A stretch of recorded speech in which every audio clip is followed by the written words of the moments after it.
بسم اللہ الرحمن الرحیم نحمده ونصلی علی رسوله الکریم اما بعد۔ میرے محترم بزرگوں اور دوستو، اللہ رب العزت نے اس دنیا میں انسان کو صرف اور صرف اپنی عبادت، اپنی معرفت اور اپنی پہچان کروانے کے لیے بھیجا ہے، تاکہ وہ اللہ کی عبادت اور اس کی بندگی کر کے اس کی ذات کو پہچان کر اور اس کی معرفت کو حاصل کر کے اس دنیا ہی میں اللہ کو راضی کر لے، اور پھر آخرت کی ہمیشہ ہمیش والی زندگی عیش و عشرت اور آرام و راحت میں بسر کرے۔ یہی وجہ ہے کہ حضرات انبیاء کرام علیہم الصلاۃ والسلام، صحابہ کرام کی مقدس جماعت، اسی طرح تابعین، تبع تابعین اور ائمہ مجتہدین نے اپنے تمام شعبہائے زندگی کے تمام اوقات اور تمام لمحوں میں اس عظیم مقصد کو اپنے سامنے رکھا اور اس کو اختیار کرنے میں ہمیشہ کوشاں رہے۔ وہ دنیاوی کاروبار، زراعت و تجارت، صنعت و حرفت بھی کیا کرتے تھے، لیکن ان کے دل ہمیشہ اللہ کی محبت و الفت میں سرشار رہتے تھے، کسی وقت بھی ان کی یاد سے غافل نہیں رہتے تھے۔ یہ حضرات رات کے پرسکون ماحول میں بھی راحت و آرام کے بجائے اپنے محبوب حقیقی کے سامنے عبادت و بندگی کے لیے دست بستہ کھڑے رہتے تھے، اور نماز میں اس کے سامنے راز و نیاز میں مشغول ہو جاتے تھے۔ اللہ رب العزت نے قرآن کریم میں مختلف مقامات پر مختلف انداز میں اپنے ان مخصوص بندوں کا تذکرہ کیا ہے۔ اس مختصر سے وقت میں قرآن کریم کی ان تمام آیات کو بیان نہیں کیا جا سکتا،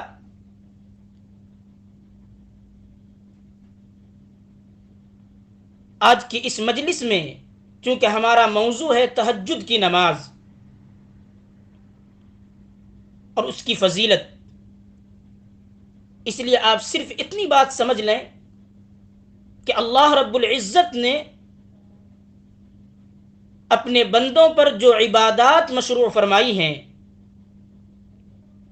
ان میں سب سے اہم عبادت نماز کی عبادت ہے۔ ہر مسلمان مرد و عورت پر دن اور رات میں کل 5 نمازیں فرض کی گئی ہیں، جن کی ادائیگی ہر ایک پر لازم اور ضروری ہے۔ قیامت کے دن سب سے پہلے انہی نمازوں کے متعلق باز پرس ہوگی، سب سے پہلے نمازوں ہی کے متعلق سوال کیا جائے گا۔ اگر فرض نماز میں کسی قسم کی کوتاہی ہو جائے گی، کسی قسم کی کوئی کمی ہوگی، تو پھر نوافل کے ذریعے ان کی بھرپائی کی جائے گی۔ اس لیے ہر مسلمان کو فرائض و واجبات کے ساتھ ساتھ نوافل کا بھی اہتمام کرنا چاہیے۔ اور پھر یہ تو رمضان المبارک کا مقدس مہینہ چل رہا ہے، اس میں اللہ رب العزت نفل کا ثواب فرض کے برابر عطا فرماتے ہیں، اس لیے بھی اس مہینے میں نوافل کا خصوصی اہتمام کرنا چاہیے، تاکہ ہمارے نام اعمال میں نیکیوں کا ذخیرہ جمع ہو جائے۔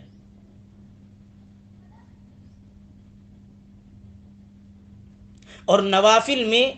سب سے اہم نفل تہجد کی نماز،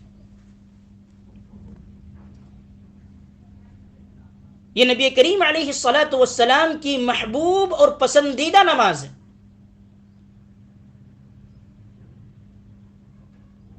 چنانچہ ایک حدیث میں نبی کریم علیہ الصلاۃ والسلام کا ارشاد ہے، ان اللہ عز وجل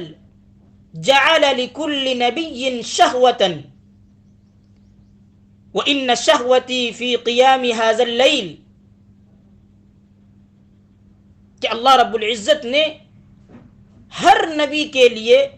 ایک محبوب اور پسندیدہ چیز رکھی ہے، اور میری پسندیدہ چیز رات کا یہ قیام یعنی تہجد کی نماز ہے۔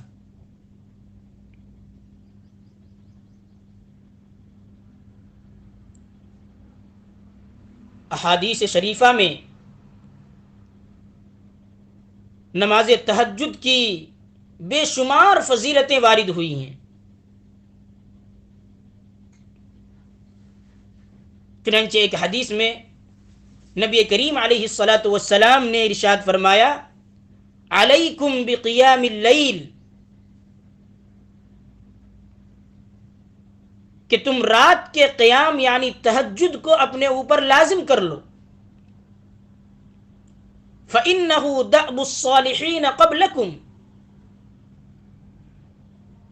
کیونکہ یہ تم سے پہلے صالحین اور نیک لوگوں کا طریقہ ہے،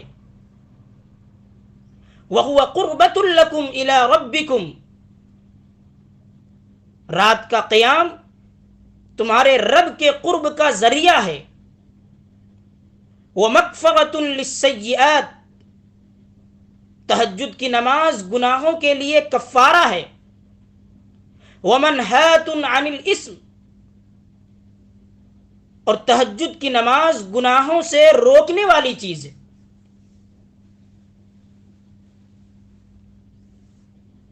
اس حدیث میں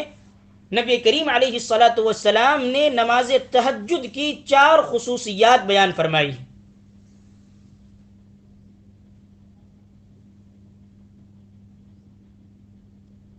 تہجد کی پہلی خصوصیت یہ بیان فرمائی، فَإِنَّهُ دَأْبُ الصَّالِحِينَ قَبْلَكُمْ، کہ نماز تہجد دور قدیم سے صلحاء کا شعار، نیک اور بزرگان دین کا طریقہ اور ان کی عبادت رہی ہے۔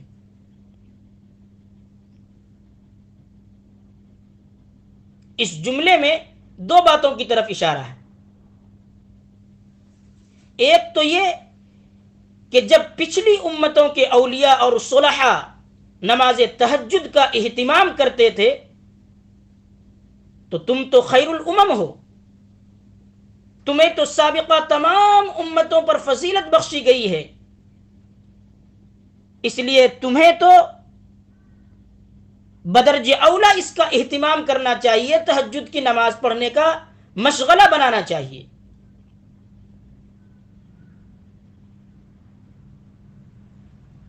دوسرے اس بات کی طرف اشارہ ہے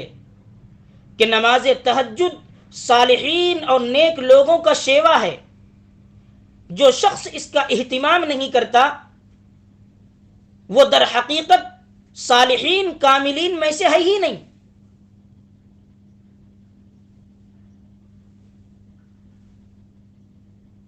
ایک حدیث میں اللہ کے نبی علیہ الصلاۃ والسلام نے ارشاد فرمایا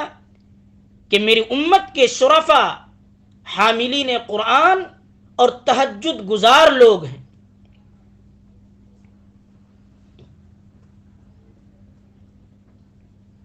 تہجد کی دوسری خصوصیت یہ بیان فرمائی اللہ کے نبی علیہ الصلاۃ والسلام نے، وَهُوَ قُرْبَةٌ لَكُمْ إِلَىٰ رَبِّكُمْ،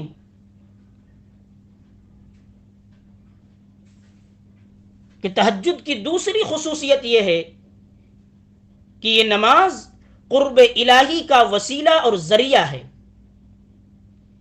اس سے اللہ کی قربت اور محبت نصیب ہوتی ہے۔ حدیث شریف میں آتا ہے اللہ کے نبی علیہ الصلاۃ والسلام نے ارشاد فرمایا کہ اللہ تعالی اپنے بندے سے سب سے زیادہ قریب رات کے آخری حصے میں ہوتا ہے، لہذا تم بھی اس وقت اس کے یاد کرنے والوں میں سے ہو سکتے ہو تو ضرور ہو جاؤ۔ یعنی رات کے اخیر حصے میں تہجد کے ذریعے، ذکر و اذکار کے ذریعے اللہ کا قرب آسانی کے ساتھ حاصل ہو سکتا ہے۔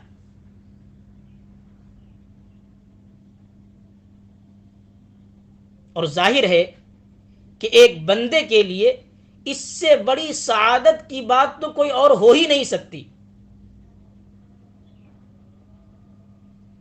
کہ آدمی کو اللہ کا قرب حاصل ہو جائے، کیونکہ تمام طاعات اور تمام عبادتوں کا مقصد اصلی ہی اللہ کی قربت اور محبت ہے، جو تہجد کی نماز سے بآسانی حاصل ہو سکتا ہے۔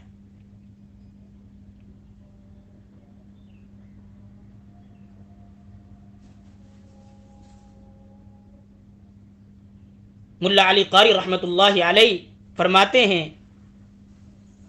کہ نبی کریم علیہ الصلاۃ والسلام کے اس جملے سے اس حدیث قدسی کی طرف اشارہ ہے جس میں اللہ رب العزت کا ارشاد ہے، لا يزال العبد يتقرب الی بالنوافل حتى احبه،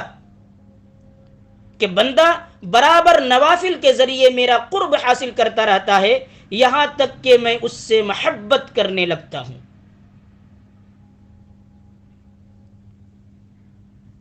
اور تمام نوافل میں افضل ترین نفل تہجد کی نماز ہے، جیسا کہ ایک حدیث میں نبی کریم علیہ الصلاۃ والسلام نے ارشاد فرمایا، افضل الصلاۃ بعد الفریضہ صلاۃ اللیل، کہ فرض نمازوں کے بعد سب سے افضل تہجد کی نماز۔ معلوم ہوا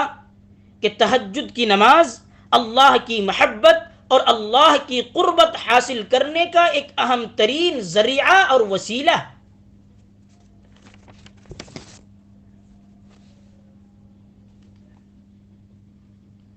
تہجد کی تیسری خصوصیت بیان کرتے ہوئے اللہ کے نبی نے فرمایا، مغفرۃ للسیئات، کہ تہجد سیئات کے لیے کفارے کا ذریعہ ہے۔ اس نماز کی برکت سے گناہ معاف ہو جاتے ہیں، خطائیں دھل جاتی ہیں۔ چنانچہ قرآن کریم میں اللہ رب العزت کا ارشاد ہے، ان الحسنات یذہبن السیئات، کہ نیکیاں برائیوں کو مٹا دیتی ہیں۔ اور چونکہ تہجد بھی بہت بڑی نیکی ہے، اس لیے یہ بھی بندوں کے نام اعمال سے گناہوں کو مٹا دیتی ہے۔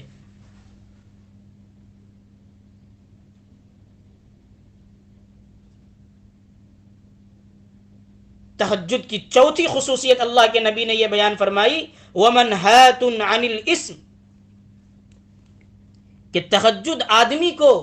ناجائز اور حرام چیزوں سے روک دیتی ہے، گناہوں اور برائیوں سے آدمی کو بچاتی ہے۔ کیونکہ نماز کی خصوصیت ہی یہی ہے کہ اگر اسے صحیح طریقے پر آداب و شرائط کا لحاظ کرتے ہوئے پڑھا جائے تو وہ نمازی کو برائی سے روکتی ہے، جیسا کہ ارشاد خداوندی ہے، ان الصلاۃ تنہی عن الفحشاء والمنکر، کہ یقیناً نماز بے حیائی اور برائی سے روکتی۔ اسی طرح ایک حدیث میں آتا ہے کہ ایک شخص حضور پاک علیہ الصلاۃ والسلام کی خدمت میں آ کر کسی کے متعلق یہ شکایت کی کہ یا رسول اللہ، فلاں بندہ راتوں کو تو بہت نمازیں پڑھتا ہے، تہجد پڑھتا ہے، مگر دن میں چوری بھی کرتا ہے۔ تو آپ علیہ الصلاۃ والسلام نے فرمایا کہ عن قریب تہجد کی نماز اسے برائی سے روک دے گی۔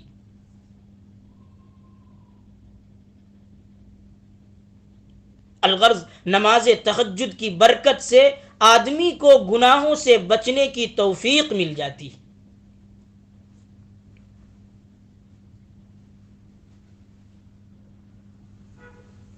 اللہ رب العزت کا